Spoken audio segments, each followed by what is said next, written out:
pense que le gouvernement et le Premier ministre ont fait preuve vraiment de disponibilité à vraiment s'engager sur l'ensemble des préoccupations indiquées dans le document. Il n'y a pas meilleure façon de concevoir la confiance. Je crois que la confiance aussi se vit dans la pratique. Les documents sont un acte administratif.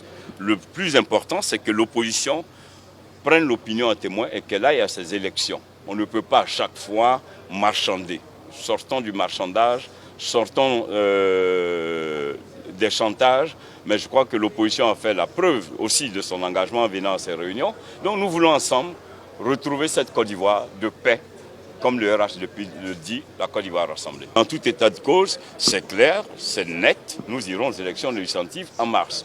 Ceci étant, des dispositions sont prises, ont été notées dans le document pour qu'il y ait un apaisement. Un apaisement qui prend la composante politique, la composante juridique, parce que nous on n'est pas des juges, la composante électorale qui relève donc de la CEI.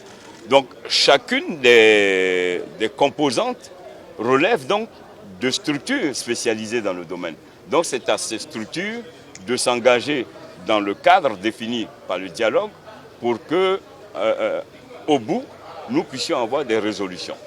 Nous avons apprécié l'esprit de l'intervention du Premier ministre.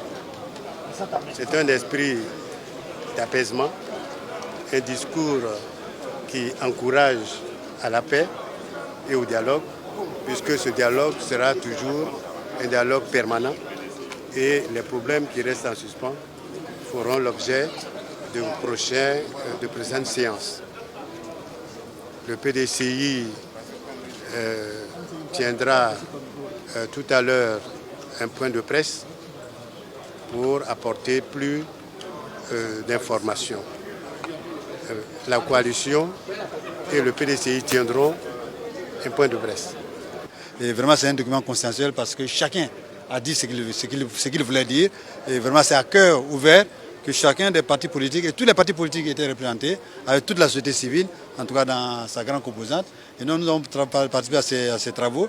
Et le document sorti, c'est un document consensuel qui va permettre de faire l'apaisement et d'aller aux élections législatives dans les bonnes dispositions. Ce qui est important, c'est que nous avons encouragé disons les échanges, la discussion entre le président de la République et son aîné, le président Henri Konan Bédié. Et nous avons demandé même qu'il ouvre un dialogue avec le président Laurent Gbagbo, même qui n'est pas encore là, mais qui est en Belgique, d'ouvrir le dialogue avec lui et tous les autres acteurs politiques. Tous les partis politiques, il n'y a pas de petits partis politiques, c'est ouvert à tout le monde. Et donc le président de la République, nous l'avons donc encouragé à continuer donc dans ces actions qu'il a déjà entreprises. Il a déjà commencé ces actions même avant son investiture.